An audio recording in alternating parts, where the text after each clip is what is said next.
выгоду ты ищешь для себя? Зачем тебе тернистая дорога? Ведь рядом с ней есть легкая тропа. Ну почему не признаешь ты мира и веришь в этот детский сладкий миф, что был Христос, в нем дли счастье, сила?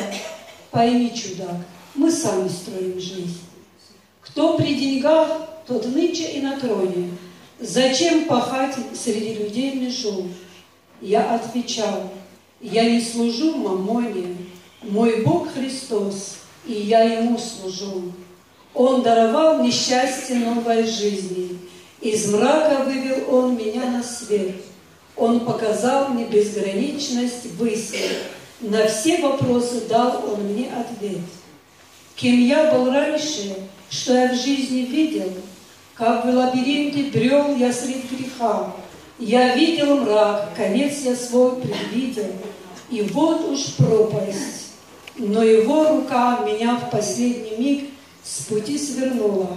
Сказал Он: вот вечность, счастье дверь, оставь греховность, брось ходить по кругу, пойми, не поздно, выбирай теперь.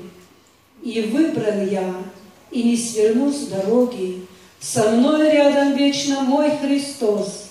Нашел я счастье и спасение в Боге. Вот мой ответ на этот ваш вопрос. Но я не ставлю на вопросе точку, ведь вам, я вижу, тоже нелегко. Господь вас ждет, в руках Его источник воды живой. Уверуйте в Него. Аминь.